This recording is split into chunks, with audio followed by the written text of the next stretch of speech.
Hi hello welcome to our channel. నేను మీ సిరి. ఈరోజు మనం చెప్పుకోబోయే కదా మిసెస్ అగస్త్య పార్ట్ 44. కథలోకి వెళ్ళే ముందు వీడియోని లైక్ చేసి హైప్ చేయడం మర్చిపోకండి ఫ్రెండ్స్. ఇక వచ్చేయండి. నా హస్బెండ్ నా ఇష్టం, మధ్యలో నీకేంటి, గప్చుప్గా కూర్చో. మరోసారి మూతి తిప్పి తన వైపు చూసి తన మీదుగా పక్కకు చేరాను. నా వైపుకు తిరిగాడు. గట్టిగా హత్తుకున్నాను. మై డియర్ సెనోరిటా, నువ్వు ఇలా చేస్తే రాత్రి వరకు అంటే కష్టమేమో అని అన్నాడు. ఎలా చేశాను, ఏమి కష్టం అని అడిగాను. నా జుట్టు తన ఛాతీ మీద పడుతోంది. నువ్వింత తెలివైన దానిలా ఎలా పుట్టావు అని అడిగాడు తను. కదా, ఆ విషయం అందరికీ తెలుసు. I'm intelligent girl. చిన్నప్పటి నుంచి నేను బాదం పప్పులు ఎక్కువ తింటాను. ఇంకా తెలివితేటలు ఎక్కువైపోయాయి నాకు అని కళ్ళు తిప్పుతూ హుషారుగా చెప్పాను. తన ఛాతీ మీదకు చేరిపోయిన జుట్టు నా మీదకి వేసి, గాడ్, నువ్వు నీ పిట్ట మెదడు అని అన్నాడు తను.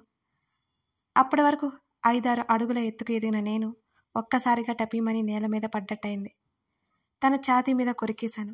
హేయ్ రాక్షసి అన్నాడు నొప్పి నటిస్తూ. లేకపోతే నన్నే పెట్ట మెదడు అంటావా అని ఉరిమి చూశాను. కాకపోతే మరేంటి అని చెప్పేది అర్థమవుతుందా నీకు అని అన్నాడు విసుగ్గా. కష్టమన్నావు, ఏం కష్టం అన్నాను.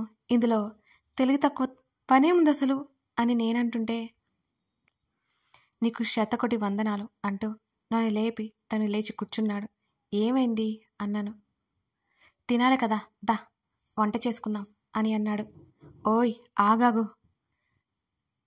వెనక్కి తిరిగి చూశాడు. ఇప్పుడు వంట చేస్తావా అని అడిగాను. మరి నువ్వు చేస్తావా? వెటకారంగా ధ్వనించింది తన గొంతు. నేను చేస్తే నేనే తినలేను, నువ్వు ఇంకేం తింటావు, అందుకే షర్టు తీసే అన్నాను. ఎందుకు నన్ను పిచ్చిదానిలా చూస్తూ అన్నాడు. ఎందుకేంటి, నువ్వు కిచెన్లో కష్టపడి షర్టు పాడు చేసావనుకో, నీ వైఫ్ని ఆయన నేనేగా, దాన్ని ఉతికారేయాలి. నా చేతులు ఏమైపోవాలి? నడుము మీద చేతులు పెట్టుకొని ఆవేశంగా ప్రశ్నించాను నేను. ఓ మై గాడ్, ఒక్కరోజు కూడా కాలేదు, అప్పుడే నాకు పిచ్చి పట్టేలా చేస్తున్నావు కదా అని అన్నాడు Agastya. What do you mean అని ఉరిమి చూశాను నేను.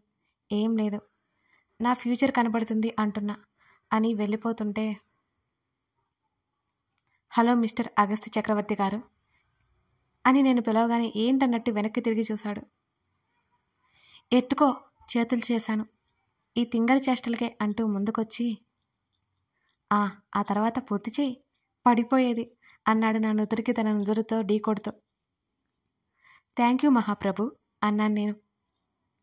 చిన్న ముద్దు నా పెదవులకి వరంగా ఇచ్చి నన్ను కిచెన్ గట్టు మీద ఎత్తి కూర్చోబెట్టి తను వంట చేయడంలో నిమగ్నమైపోయాడు. నేను మాత్రం నా పతిదేవునికి సైడ్ కొట్టుకుంటూ కూర్చున్నాను. ఈ అబ్బాయిల వంట ఇంత రుచిగా ఎలా చేస్తారబ్బా, నాకైతే అర్థం కాదు మరి. అయినా ఇలాంటి వేస్ట్ మ్యాటర్స్ థింక్ చేసి నా బుర్రని పాడు చేసుకోలేను నేను. నా పతిదేవుడు వండినన్ని రోజులు శుభ్రంగా తిని పెడతాను అంతే. ఎంతైనా శ్రీధ కదా నేను, వెరీ ఇంటెలిజెంట్ ఫెలో, అంతే కదా, యూనిక్ పీస్ మరి శ్రీధ అంటే. తను కట్ చేసి పెడుతున్న క్యారెట్ల నుండి ఒకటి లాక్కుని కసుక్కున కొరికి కరకర నమిలి హబ్బీ అని పిలిచాను గారంగా. వెనక్కి తిరిగి కొన్ని క్షణాల పాటు నన్ను చూసి కళ్ళెగరేశాడు. దగ్గరికి రమ్మన్నట్టు కళ్ళతోనే సైగ చేశాను. చేతిలో చాక్ పక్కన పెట్టి నా దగ్గరికి జరిగాడు. ఇంకాస్త అన్నాను మెల్లిగా. తను పూర్తిగా నా దగ్గరికి వచ్చేశాడు. క్యారెట్ తింటావా? మరోసారి కసుక్కున కొరికి తన వైపు చూపించాను. ఏమనుకున్నాడేమో, తన పెదవుల మీద కన్నింగ్ స్మైల్ వచ్చింది. దాన్ని చూస్తేనే పసిగట్టేయచ్చు ఏదో మూడబోతుందని. నా మీద కాస్త వాలినట్టు ముందుకు వంగి నాకు ఇరువైపులా కిచెన్ గట్టికి ఆనించి చేతులు పెట్టాడు. నేను అలాగే చూశాను తన వైపు. నా చేతిలో ఉన్న క్యారెట్ నా నోటి క్యారెట్ కావాలి అన్నాడు. నేను దాన్ని తీయబోతుంటే నా చేతుల మీద తన 2 చేతులు వేసి కిచెన్ గట్టుకు పెట్టాడు రాకుండా. కావాలి అని మరోసారి దీర్ఘం తీసి చెప్తున్నా తన మాటలకు అర్థం బోధపడి కళ్ళు పెద్దవి చేశాను. వెంటనే ఏడుపు మొహం పెట్టి ఏదో చెప్పబోయే అంతలో, క్యారెట్ కింద పడింది అంటే 1/2 అవర్ ఆపకుండా కిస్ చేస్తాను అని అన్నాడు అగస్త్య. ఆ మాటకి ఉలిక్కి పడ్డట్టుగా గట్టిగా 2 పెదవుల మధ్య క్యారెట్ బిగబట్టాను. నాకైతే పిచ్చి కోపం వస్తుంది తన మీద. ఎనకాటంలో పడేశాడు కదా, అందుకే. తన ఊపిరి నా ముఖానికి తగిలి గిలిగింతలో పెట్టేస్తోంది నన్ను. ప్లీజ్ అన్నట్టు కనురెప్పలో టపటపలాడిస్తూ చూశాను నేను తన వైపు. తన పెదవుల మీద అదే కన్నింగ్ స్మెల్. తిట్టుకుంటూ కూర్చున్నాను, ఏం చేయలేక. తను ముందుకు వస్తుంటే కళ్ళు గట్టిగా మూసేశాను. నా పెదవుల మధ్య క్యారెట్ నా ఒడిలో పడింది. నా పెదవుల మీద తన పెదవుల ఒత్తిడి తగిలింది. నా చేతుల మీద తన చేతులు గట్టిగా బిగుసుకున్నాయి. నా శరీరం వెనక్కి వాలిపోతుంటే తను ఒక చెయ్యి నా నడుము చుట్టేసుకుంది. తనకి అతుక్కుపోయా. నా చెయ్యి తెలియకుండా తన షర్టుని పిడికిడ బిగించింది. సెకండ్లు మాయమైపోయి నిమిషాలు వచ్చేసా. ఊపిరాడలేదిగా. తన ఛాతీ మీద చెయ్యేసి నెట్టేస్తున్నా. దూరం జరగలేదు రావణుడు. ఊపిరి ఆగిపోతుంది అనే ఫీలింగ్ కలిగింది నాకు.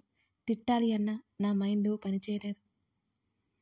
తనే కాసేపటికి వదిలేశాడు నన్ను. నా పెదవి మంట పెడుతోంది. భారంగా ఊపిరి తీసుకుంటూ ఉండగా మంచినీళ్ళు అందించాడు. చల్లటి నీళ్ళు కడుపులోకి వెళ్తుంటే హాయిగా అనిపించింది. ఆ గ్లాసులో నీళ్లు తన మీద పోయాలి అనుకున్నాను. ఆ లోపే చటుక్కున గ్లాస్ పట్టేసుకొని పక్కన పెట్టేశాడు. తన వైపు కోపంగా చూస్తూ నా ఒడిలో ఉన్న క్యారెట్ తీసి విసురుతుంటే అది గట్టిగా పెట్టేసుకుని తన్ని తినేశాడు. నిజానికి రాక్షసుడివి నువ్వు. అసలు వ్యాంపైర్ అంటే కరెక్ట్. రక్తం తాగేస్తావా అన్నాను నా పెదవి తడుముతూ తనకి చూపిస్తూ. నీ లిప్స్ టేస్ట్ సో స్వీట్. తొక్కలో కామెంట్ ఒకటి నా మొహాన కొట్టాడు. నిన్ను అని దిగబోతుంటే మళ్ళీ నా మీదకు రాగా భయంతో నోటి మీద 2 చేతులు అడ్డు పెట్టుకున్నాను. మర్యాదగా కిచెన్లో నుంచి బయటికి పో. ఇంకోసారి డిస్టర్బ్ చేయాలని చూస్తే ఎల్కేజీ ప్లాన్లు వేశావంటే ఈసారి ఎక్కడ కిస్ చేస్తానో నాకే తెలియదు. తన మాటలకు కళ్ళు పెద్దవి చేసి హవ్వా అన్నాను. అసలు నేను గుడ్ బాయ్ని, బ్యాడ్ బాయ్ చేయకు అని అన్నాడు తను. నోటి మీద చేతులు తీయకుండా అక్కడి నుంచి గబగబా హాల్లోకి వచ్చేశాను. అమ్మో 10 నిమిషాలకే చెమటలు పట్టించాడు. నిజానికి ఆ టైంలో నా ఫీలింగ్ నేను ఎక్స్ప్రెస్ చేయలేను. తన మీద ఎంత ప్రేమ ఉందో అంత కంగారు, అంత భయం కూడా పోటీ పడుతున్నాయి నాలో. గుండె దడ ఇంకా తగ్గలేదు నాకు. ఫోన్ తీసుకుని గార్డెన్లోకి వెళ్ళిపోయాను. డాడీకి కాల్ చేసి కాసేపు మాట్లాడాను. విన్నీ నుంచి కాల్ వచ్చింది. లిఫ్ట్ చేశాను. విన్నీ చెప్పవే అన్నాను. ఫోన్ లిఫ్ట్ చేసే అంత ఫ్రీగా ఉన్నావా అని అడిగింది విన్నీ. మనం చేసే పనిలేమున్నాయా బాబు, బేవర్స్గా తిరుగుతున్నా అని అన్నాను నేను. మరి మీ వారు అని అల్లరిగా అడిగింది. మా వారు పాకశాస్త్రంలో ప్రావీణ్యం చూపిస్తున్నారు అని నేను అనగా అర్థమయ్యేలా మాట్లాడవే అని కసురుతూ అంది. అదేనమ్మా, డిన్నర్ ప్రిపేర్ చేస్తున్నాడు. నాకు బోర్ కొట్టి బయటకు వచ్చాను అని చెప్పాను. పాపం అగస్త్య సార్ అని విన్నీ అంటుంటే నాకు చిర్రెత్తుకొచ్చింది. పాపమా, ఎందుకే అన్నాను కోపంగా. ఎందుకేంటి, పెళ్ళైన మొదటి రోజు నుంచి టార్చర్ పెడుతున్నావు కదా అందుకన్నమాట అని అంది విన్నీ కష్టంగా నవ్వాపుకుంటూ. అంత సీన్ లేదు అక్కడ. నేను వంట తినలేక తనే కుక్ చేస్తున్నాడు అని చెప్పాను. పెళ్ళైన తర్వాత ఖాళీగా ఉన్నాను అనేదాన్ని, నిన్నే చూస్తున్నానే అని అంది విన్నీ జాలిగా. మరేం చేయాలి అని అడిగాను విసుగ్గా. ఈరోజు మీ ఫస్ట్ నైట్ ముహూర్తం గుర్తుందా? విన్నీ చెప్పగానే నేను గతుక్కుమన్నాను. అవును కదా అనుకున్నాను. నా వెన్నులో నుంచి వణుకు మొదలైంది. నిజానికి ఏదో తెలియని కంగారు చుట్టేసింది నన్ను ఒక్కసారిగా.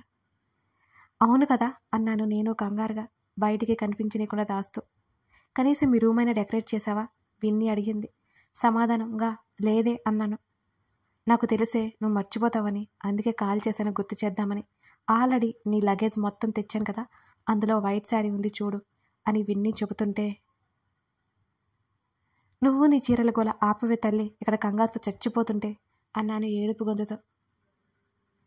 కంగారెందుకు అని ముసిముసిగా నవ్వింది విన్నీ సైలెంట్గా. పెళ్ళే 2 ఏళ్ళు అవుతుంది, నీకు నవ్వులాటగానే ఉంటుందిలే అన్నాను పల్లెనూరుతో.